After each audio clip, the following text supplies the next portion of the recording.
to present to you, Mr. President, the letter I sent to the Nobel Prize Committee. It's nominating you for the Peace Prize, which is well-deserved, and you should get it. Thank you very much. This I didn't know. Wow. Thank you very much. Thank you. Coming from you in particular, this is very meaningful. Thank you very much, Bibi. Thank you. Thank you for everything you do. Thank you. It's a great honor.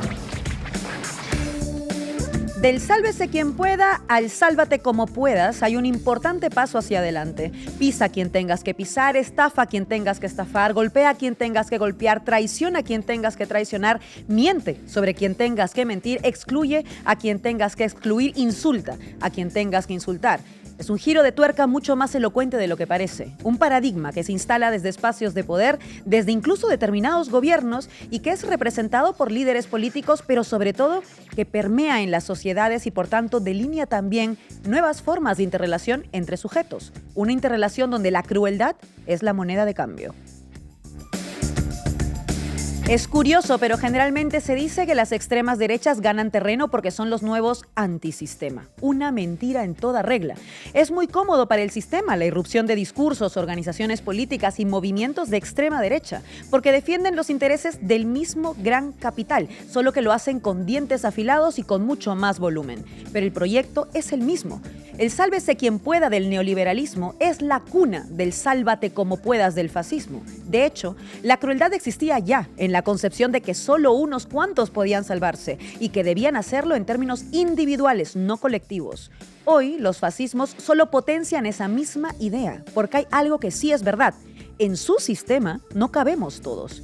En su sistema solo algunos podrán salvarse, porque la emergencia climática es consecuencia de su sistema, porque la desigualdad en el reparto de la riqueza es consecuencia de su sistema, porque el expolio de los territorios del sur global es consecuencia de su sistema, porque el genocidio que se comete contra el pueblo palestino o el régimen de guerra que pagaremos siempre las mismas es necesario para sostener ese injusto sistema. Las extremas derechas crueles no son antisistema, son el sistema bestializado, son el sistema en una versión más cruel de sí mismo. Son los nuevos sheriffs que protegen al sistema y por eso no plantean cambiarlo, sino solamente echar fuera a todos los que sobramos para mantener ese sistema funcionando en beneficio de la minoría. Por eso quieren sacar a gente del mapa, quieren echarla. Por eso supone mucho más que la intención de hacerlo. Hay que aplicar un método. Y ese método tiene que ser necesariamente cruel, porque ya no basta con decir que sobramos, hay que echarnos y para eso hay que justificarlo. Por eso primero deshumanizan, convierten a ciertos cuerpos en amenazas internas basándose en mentiras.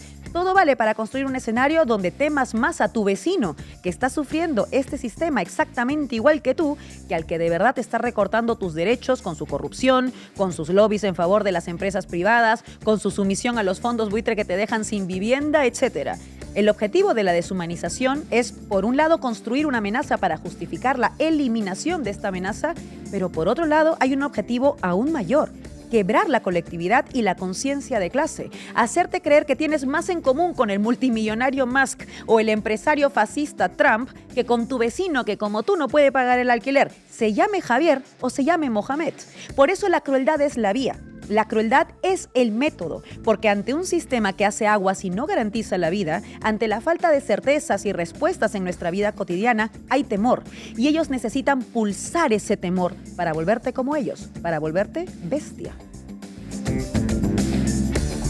Por eso Donald Trump separa a madres de sus hijos, aunque sean menores de 5 años, solo por ser migrantes. Y lo hace con saña, lo hace violentamente, pero eso sí, con las cámaras prendidas para que nadie se despiste. Por eso Javier Milei acosa públicamente a un niño autista de 12 años, activista por los derechos de las personas autistas. O por eso cierra el Instituto Nacional del Cáncer, porque es un siervo del sistema y quiere mantenerlo. Y para eso no propone cambiarlo, sino lo contrario, propone eliminar a quienes son incómodos y sobran en ese sistema desigual. Por eso también dice que a los zurdos nos van a venir a buscar, porque necesita envalentonar a sus huestes para que lo hagan. La crueldad es un motor potente en tiempos de incertidumbre. Por eso Vox quiere deportar a gente hasta con DNI español. Les da exactamente igual dónde naciste. Tienen que alimentar la idea de la amenaza interna y saben que la crueldad vende en tiempos de terror.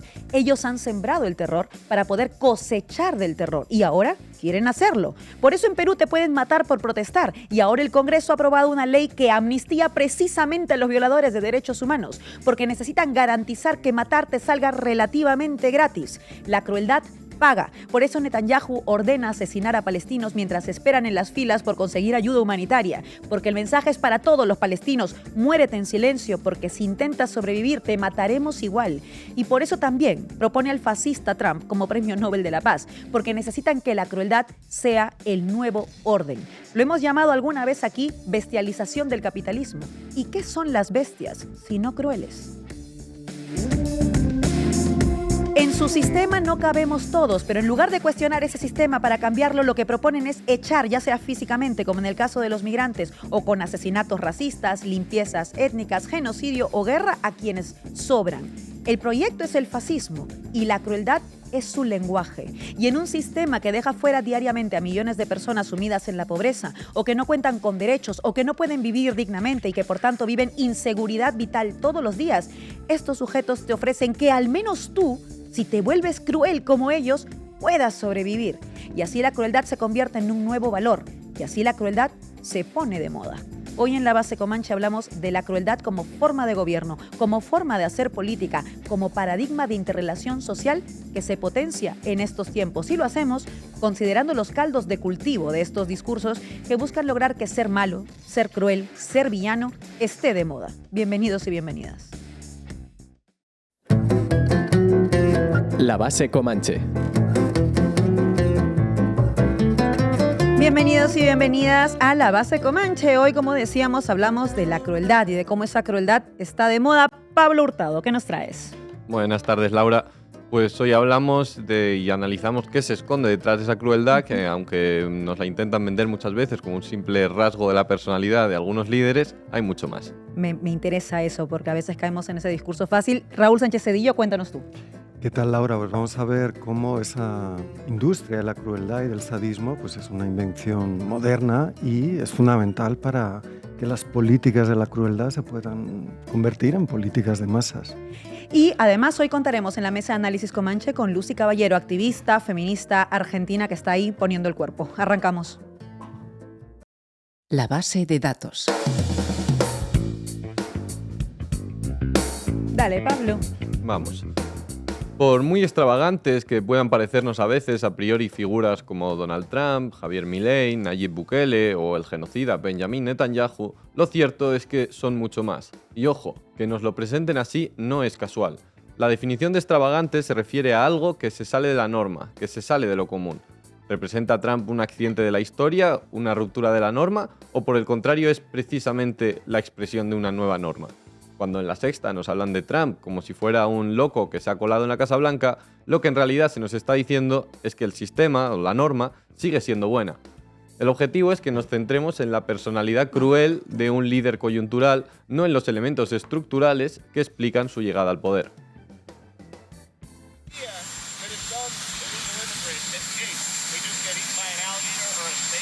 I guess that's the concept. This is not a nice business. I guess that's the concept. If snakes are fast, but alligators are, but we're going to teach them how to run away from an alligator, okay? If they escape prison, how to run away. Don't run in a straight line. Run like this. And you know what? Your chances go up about 1%, okay? Not a good thing. Bueno, está claro que no descubrimos nada a nadie si afirmamos que esa crueldad existe sin duda, pero ¿por qué ganan estos tipos? El académico estadounidense-canadiense Henry Giroux lleva años estudiando el concepto y nos da una pista. La crueldad parece ser el principio organizador central de la política de hoy en día.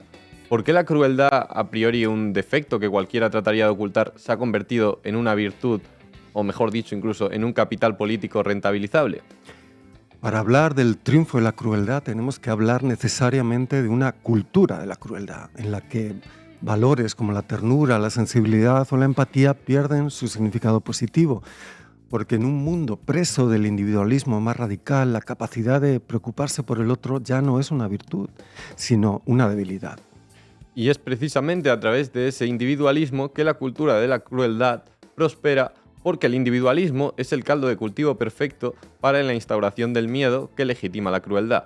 El éxito de las ultraderechas actuales está, en este caso, en el reemplazo de las responsabilidades compartidas por miedos compartidos. La responsabilidad compartida es empatía, sentido de lo colectivo. Los miedos compartidos, en cambio, entendidos bajo una óptica individualista, son la excusa perfecta para el autoritarismo hasta el punto de justificar la crueldad como parte necesaria de una solución. No hay mejor ejemplo que el video subido por los propios canales oficiales de la Casa Blanca bajo el título ASMR, vuelo de deportación de ilegales.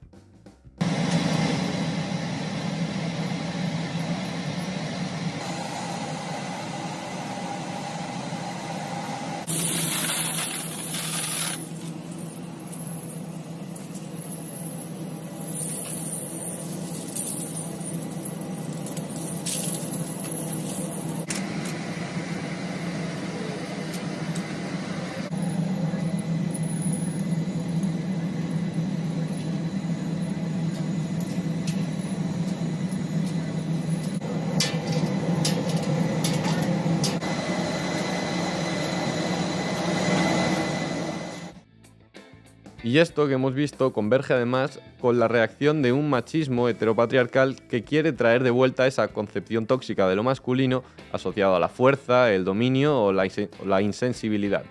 Cuando Milei o Trump se muestran deliberadamente insensibles, saben que al otro lado de la pantalla hay un votante demandando precisamente eso, esa cultura de la crueldad, atravesada por el machismo reaccionario y el individualismo neoliberal en su versión más ultra, es un ataque frontal a la democracia.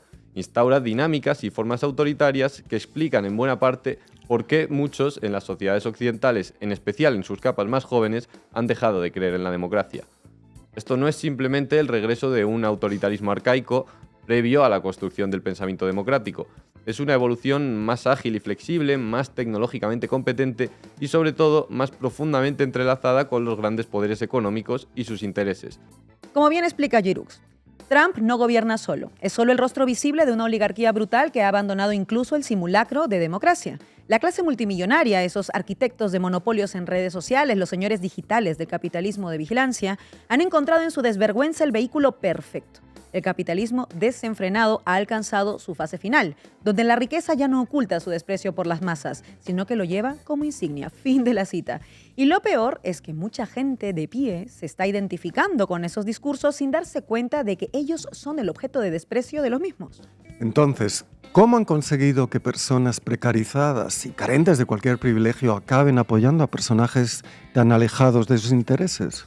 Pues como bien has dicho, para votar a aquellos que no solo van en contra de sus intereses, sino que además lo exhiben sin disimulo, hacen falta muchas dosis de ignorancia y desinformación. Y como seguro nos explica mejor Raúl en su sección, nada mejor que la educación y los medios de comunicación para difundirlos. Por otro lado, la escritora estadounidense Susan Sontag nos puede ayudar con lo que bautizó como fascismo fascinante.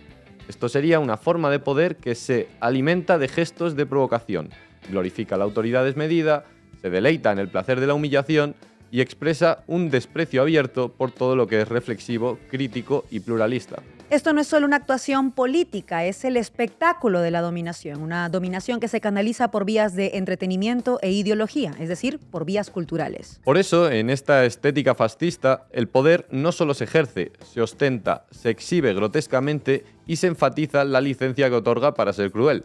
De ahí se explica que el espectáculo del teatro político se haya convertido en piedra angular de la estrategia y la comunicación trumpista. Para Giroux es mucho más que una simple pornografía del poder. Es un espectáculo excremental, una celebración de la miseria, la violencia y la muerte misma. Muchas gracias, Pablo. Lo que sucedió, Silencio, que señora había Delgado. muertos en todas partes, en las casas, en los hospitales, en las residencias, todo colapsado. ¿Y sabe lo que sucedía también? Que mucha gente mayor, cuando iba a las residencias, a los hospitales, también fallecía. Porque cuando una persona está gravemente enferma, cuando una persona mayor está gravemente enferma con el COVID, con la carga viral que había entonces, no se salvaba en ningún sitio. La Cruz Ayuso. Raúl Sánchez Cedillo, dale. ¿Qué tal, Laura? Arrancamos. Titulares al banquillo. La relación entre atención y dinero es tan vieja como la esfera pública burguesa, tal y como nos cuenta el siempre moderadísimo Jürgen Habermas en su clásico El cambio estructural de la esfera pública. Dice, por ejemplo, la esfera pública se convierte en un vehículo de la publicidad. La esfera pública crítica se transforma en una esfera del consumo. Nada mal, muy buenas. ¿Te mola, no? Pues mira esto. Con la comercialización de la prensa, la aparición de grandes empresas editoriales y la dependencia de los anunciantes, la discusión pública pierde su carácter igualitario. Los medios se convierten en instrumentos de la fabricación de la opinión y no de la deliberación. Bueno, esta ya es el colmo. Es el copón bendito. El joven Habermas ya se fiscaba en la sagrada familia del llamado cuarto poder. Vamos, que llevamos más de 3 siglos siendo el conejo de Indias de los fabricantes de opinión, sus sicarios y sus clientes. 3 siglos con sus honrosas excepciones libertarias y revolucionarias, populares y anticapitalistas. Pero para el tema que nos ocupa hoy, ¿por qué venden el fascismo, el racismo, la crueldad y el sadismo? ¿Quién los consume? ¿Quién los fabrica? ¿Quién los paga? Raúl, ¿no irás a empezar ahora con aquella cita de Lou Reed que siempre repites que los periodistas son la forma de vida más ínfima? No, quita. No quiero comprometer ni a este equipo ni a este canal con semejante afirmación, así que me la quedo para mis convicciones personales y solo personales. A lo que voy es a que, mirando hacia atrás, nos damos cuenta de que tanto fascismos como racismos contemporáneos no se pueden entender sin el papel fundador de las narraciones mediáticas. No son algo que existiera antes y que es reflejado con mayor o menor fidelidad por los medios. No. Es siempre un encargo para hacer dinero y para hacer poder con la atención y, ojo, con los deseos de lo que publicistas y productores mediáticos llaman el target. La gran mayoría, recordaréis la escena. Era el 8 de septiembre de 2015 en un campo de reubicación, entre comillas, de personas refugiadas en Ruske, junto a la frontera entre Serbia y Hungría.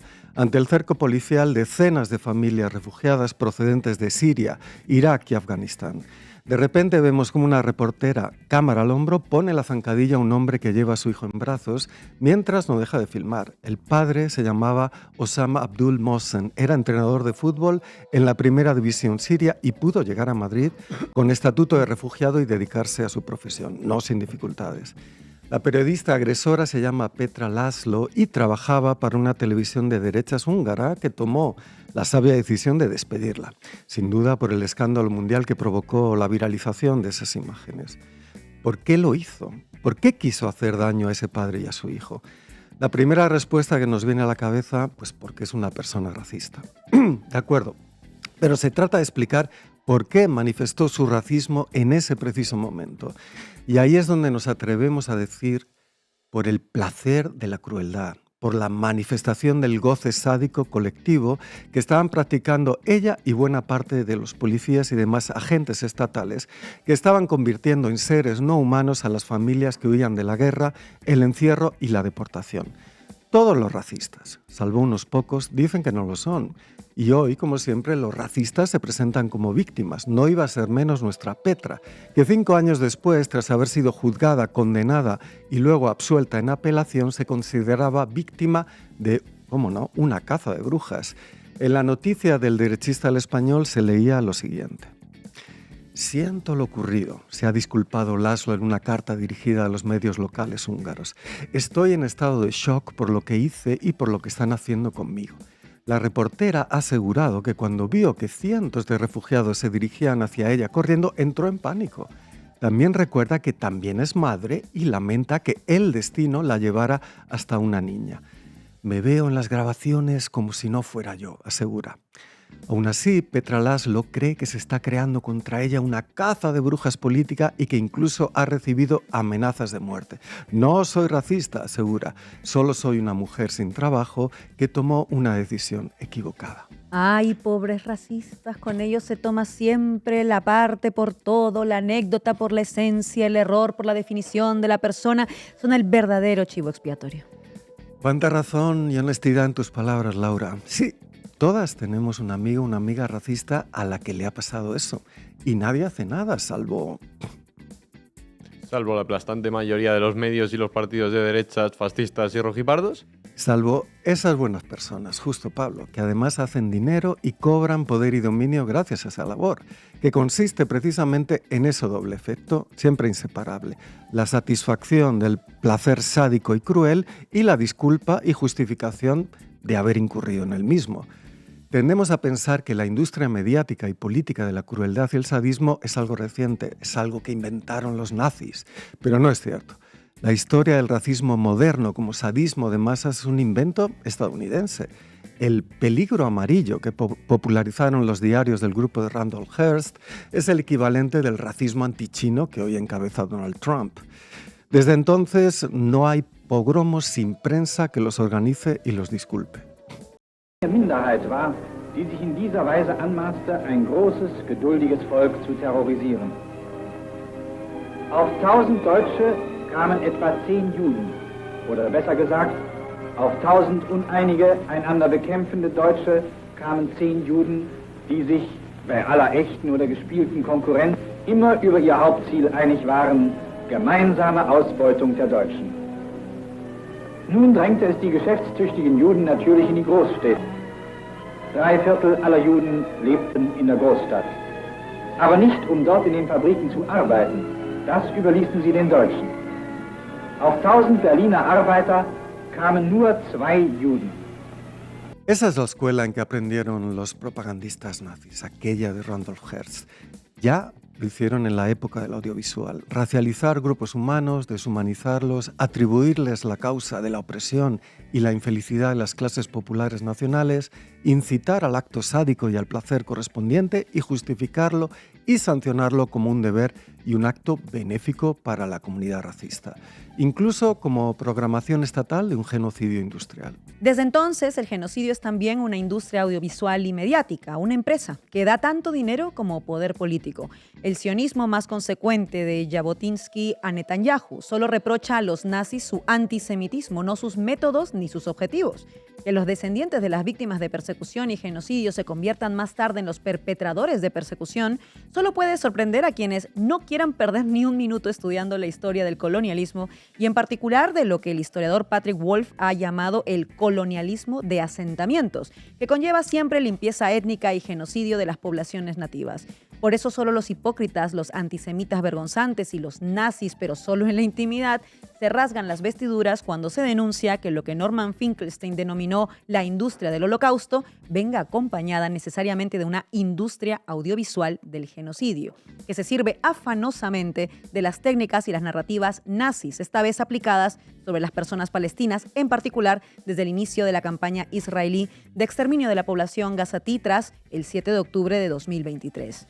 Así que hoy, cuando vemos las campañas de Vox o de Roberto Vaquero contra los menores no acompañados o contra las personas musulmanas, tenemos que volver a esa política del deseo sádico y cruel que los estados coloniales europeos y sus operadores mediáticos y políticos siempre han propuesto a las clases medias y a las clases trabajadoras blancas como algo que con Freud podemos llamar una satisfacción sustitutiva de los deseos no socialmente aceptados. Pero recordemos también que Wilhelm Reich, autor de la psicología de masas del fascismo, habla de que, comillas, la satisfacción sustitutoria no solo implica insatisfacción, sino también adaptación a estructuras autoritarias. Fin de la cita. Por eso el racista, el fascista, el misógino, el transfóbico son más infelices cuanto más dan rienda suelta a sus satisfacciones sádicas, refrendadas por su comunidad imaginaria de referencia. De nuevo, con Wilhelm Reich, recordemos que lo que él denomina el hombre menudo no obedece, cita, por convicción, sino por carácter. Su moral es la moral de la renuncia, de la represión de sus propios impulsos vitales. Odia al judío, al comunista, al otro, porque en ellos odia su propia vida reprimida. Fin de la cita. ¿Y quién es este hombre menudo? Dice Reich que es el orgulloso propietario de una casita, de un pequeño auto, de una pequeña familia. Es el sostén del orden autoritario. No porque sea especialmente fuerte o malvado, sino porque en su miedo e impotencia se aferra a cualquier autoridad que le prometa seguridad. Su miedo sexual, su miedo a la vida, lo convierten en el ejecutor voluntario de cualquier autoridad que le haga sentir que pertenece. Fin de la cita. Este hombre menudo es hoy también una mujer. Y este hombre y esta mujer tienen todo que perder con el capitalismo rentista y de guerra. Y sin embargo, no osan desear contra quienes les oprimen. De nuevo citamos a Reich. ¿Por qué el hombre menudo que es explotado apoya la política de sus explotadores? porque el fascismo le da un sentimiento de poder, aunque sea solo mediante la identificación con el líder. Su propia impotencia se transforma en la ira contra los más débiles. Fin de la cita. Sí, lo que intuimos siempre es cierto. El racista, el misógino, el transfobo es un frustrado que ama su propia opresión porque es incapaz de conocer otras formas de deseo y de placer que no pasen por el sadismo y la crueldad sustitutoria que reciben y dan. Por eso nos sorprende que un antiguo estudiante mediocre como Roberto Vaquero, un cisvarón de familia de policías y dedicado durante un tiempo a la seguridad privada, manifiestamente frustrado en más de un ámbito, no vea más salida de éxito que promover en los demás su propia experiencia de frustración, de miedo y respeto a la autoridad y de satisfacción sustitutoria con deseos de opresión y violencia contra los más vulnerables, menores migrantes no acompañados en manos de un Estado racista, por ejemplo.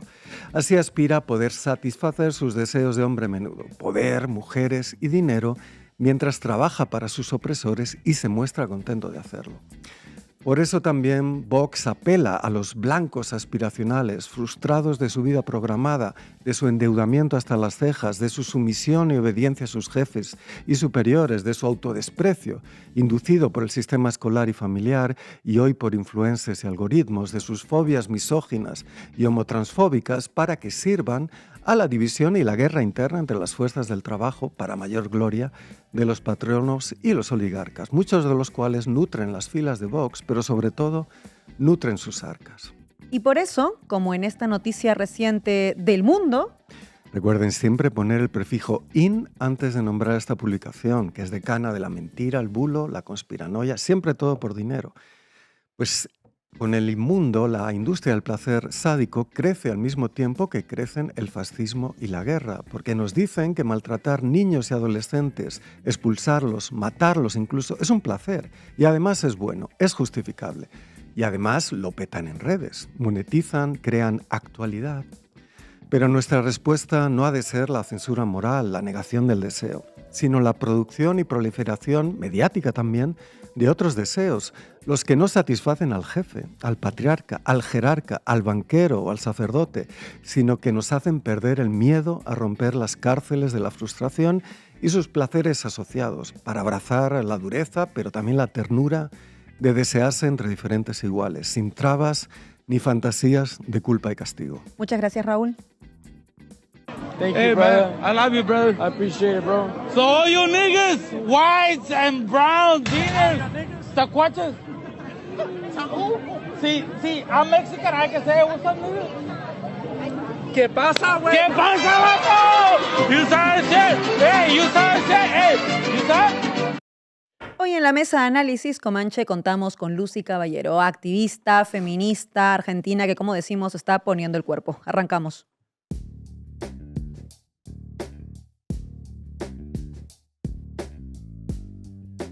Lucy, bienvenida. Muchas gracias por estar con nosotras aquí en Base Comanche. Hemos estado hablando de esa crueldad que parece que está de moda desde diferentes perspectivas.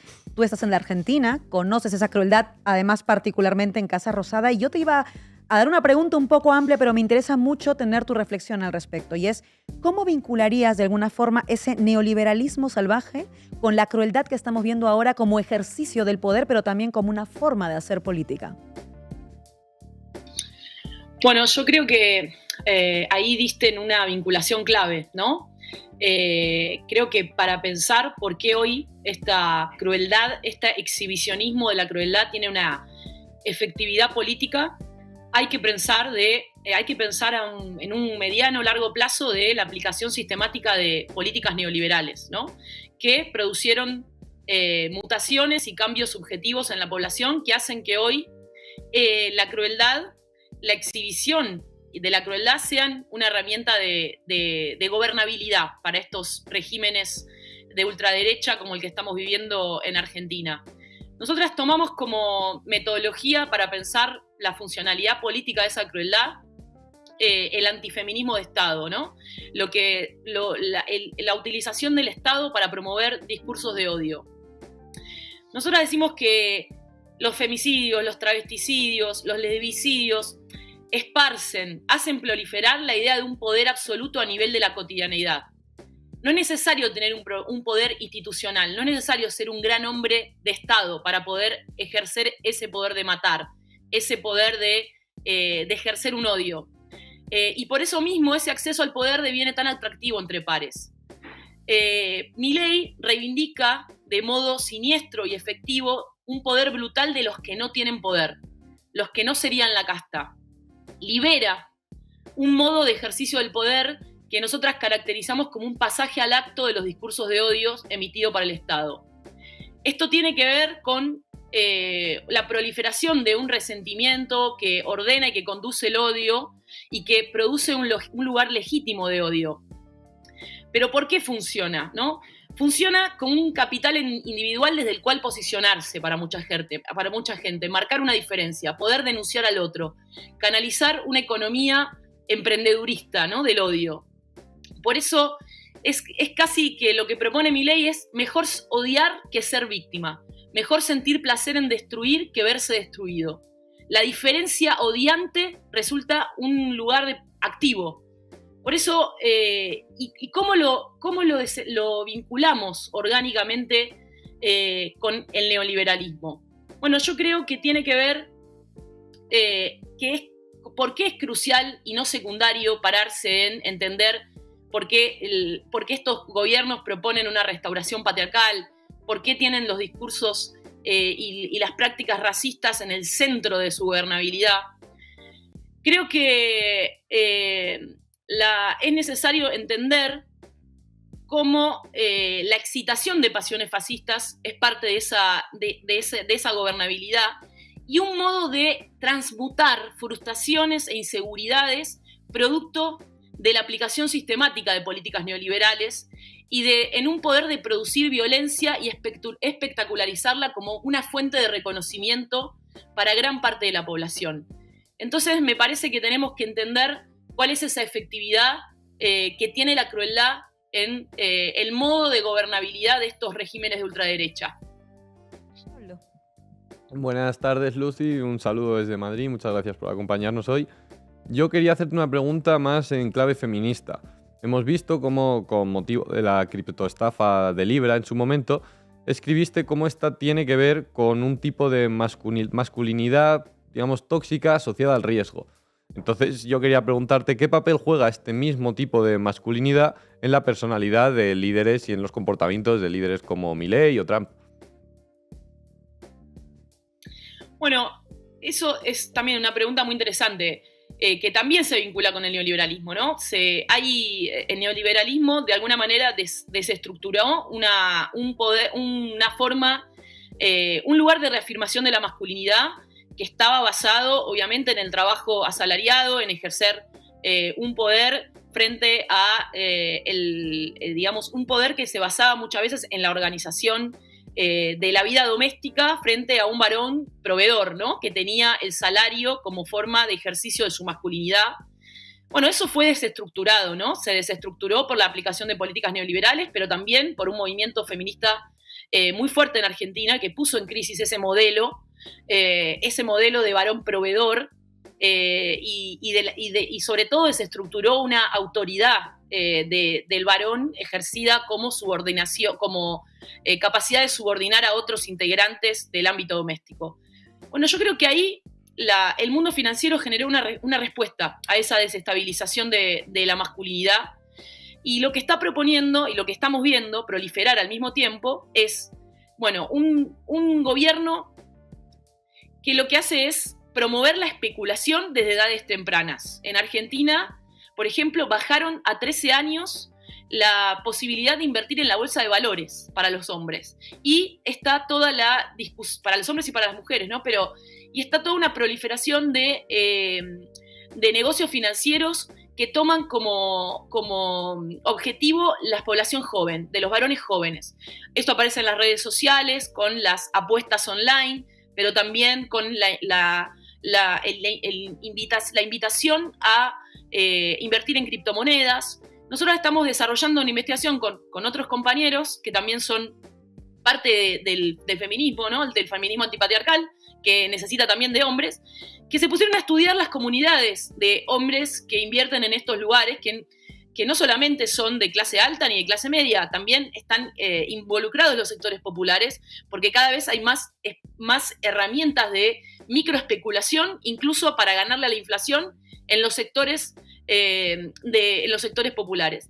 Estos discursos vienen asociados a desarrollar una masculinidad asociada al riesgo financiero, es decir, cuanto más te arriesgás en el plano financiero, más hombre te volvés, y vienen acoplados a un discurso antifeminista. Reafirmar la masculinidad a través de la inversión en el mundo financiero y desarrollar una aversión contra cualquier discurso que promueva la igualdad de género. El gobierno trabaja fomentando eso desde el propio Estado, ¿no? Nosotras decíamos, obviamente que el caso de la estafa Libra tiene una dimensión de gravedad institucional porque se utiliza una cuenta oficial para promover una estafa financiera. También desarmando esa idea de las tecnoutopías financieras que dicen que no dependen del Estado, porque cada vez este mundo financiero se está metiendo en la captura del Estado para promover las propias herramientas financieras. Lo vemos también en el caso de Trump, que tiene su criptomoneda. Al mismo tiempo esto interpela a una parte muy grande de la población, particularmente focalizada en los varones jóvenes, que están desarrollando frente a esta crisis de la masculinidad, bueno, una especie de entrenamiento en la especulación financiera asociada al riesgo y al antifeminismo. Bueno, hay todo un mundo ahí que explorar, pero sobre todo pero también de trazar confluencias. Nosotras decimos que los varones son parte de nuestra lucha y tenemos que generar una confluencia, ¿no? Nosotras venimos denunciando lo que implica la financiarización de la vida, y creo que hay una línea de confluencia muy grande con todos los varones que también van viendo que ese modelo de éxito individualista no logra el objetivo porque muy pocos son los que ganan, pero además porque la imagen del propio Milei cometiendo una estafa también abrió una pregunta por abajo sobre qué significa este modelo de devenir especuladores y odiar a las feministas. ¿Qué tal, Lucy? Muy encantado de que estés otra vez con nosotras, y estábamos analizando la cuestión de la crueldad, el sadismo, en un doble registro. Por un lado, obviamente, como una división de las clases populares y, por otra parte, como una captura, ¿no?, de esa satisfacción sustitutoria, ¿no?, digamos, de las demandas o de los deseos populares. Desde tu punto de vista, el experimento Milei o la organización Milei, ¿a qué sectores sociales apunta? ¿A qué captura de qué sectores sociales apunta? De sus deseos, es decir, más allá de las figuras del emprendedor, en términos más de composición de clase. Vosotras, ¿no?, tanto tú como Vero, habéis analizado lo que podríamos llamar, o que habéis llamado, ese neoliberalismo popular. ¿Dónde crees que apunta, ¿no?, este intento de justamente desestructurar a las clases populares, dividirlas y convertirlas digamos, en verdugos de sí mismas? Bueno, es interesante porque el voto a Milei, digamos, fue en su momento muy discutido, porque no es, acá en Argentina hay una forma de llamar a las personas o al voto antiperonista histórico, es decir, el voto que vota contra los proyectos populares, progresistas, que es, bueno, se dice votos gorilas, ¿no?, que en general son votos concentrados en la clase media alta, en los sectores ligados al agronegocio, por supuesto a los sectores del poder económico concentrado. Sin embargo, el voto a Milei es un voto policlasista. En ese sentido, reemplaza lo que históricamente fue el peronismo, ¿no?, un partido político que era capaz de interpelar a distintas clases sociales, por supuesto con el mayor arraigo en los sectores populares, pero hoy hoy no lo podría asegurar que es lo mismo, pero digo, en el momento que ganó Milei, el voto a Milei fue muy policlasista. ¿Y dónde vimos la mayor cantidad de votos? Además de tener una gran diferencia de géneros, que sabemos que las mujeres votaron casi un 7% menos a Milei. Cuando vos estratificás ese voto, vas a ver que hay un gran voto en los sectores de la economía informal. Y digo economía informal porque es una economía amplia, digamos, porque incluye, por supuesto, lo que llamamos economía popular, pero la economía popular está organizada está organizada en cooperativas, está organizada de diferentes maneras, pero también hay un montón de otras formas otras realidades laborales que no están organizadas, que no están gremializadas.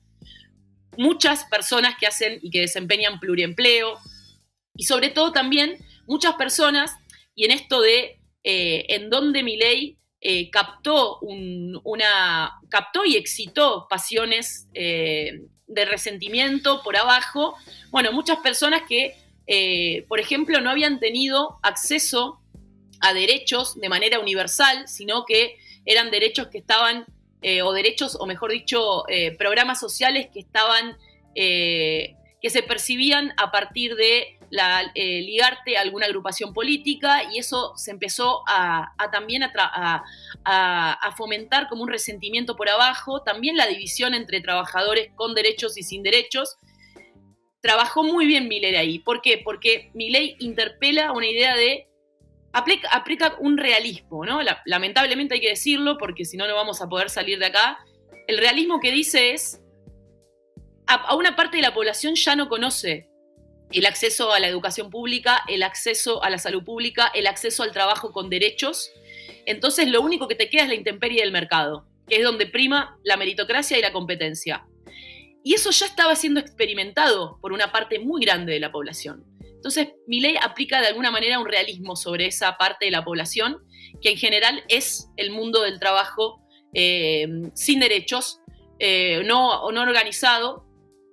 Y creo que ahí tiene una capacidad de interpelar, excitando esta división de clase que marca que quienes sí tienen derecho, quienes tienen trabajo, empleo público, quienes participan en el mundo de la ciencia, de la docencia, son la casta, ¿no? Son los que viven del Estado, al contrario de todos aquellos que están sometidos a la intemperie del mercado y que no dependen supuestamente del Estado para conseguir nada de lo que tienen.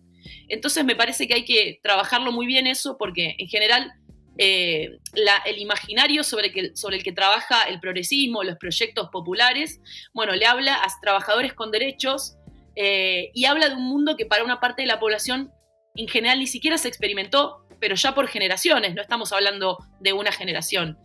Tenemos desde la dictadura cívico-eclesial militar un 30% de pobreza que nunca consiguió trabajo con derechos, incluso en los mejores años de crecimiento de la economía. Y me parece que eso es lo que hay que trabajar. Por eso me parece que más que nunca hoy la pregunta es cómo hacer un sindicalismo que para nosotras es el sindicalismo feminista, ¿no? Que justamente haga la tarea contraria, surcir esas diferencias al interior de la clase trabajadora, desarrollar formas de gremialización de distintas realidades laborales y unirlas, ¿no? Tratar de unir por abajo, ahí donde la ultraderecha excita resentimiento y promueve la división al interior de la clase trabajadora.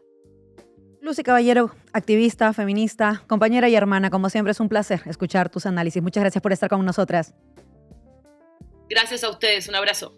Y nosotros hemos llegado ya al final de nuestro programa y les dejamos con un tema de nuestro querido y maravillosísimo compañero Josero y su grupo Bondis, Nuevas Formas. Hasta la próxima semana.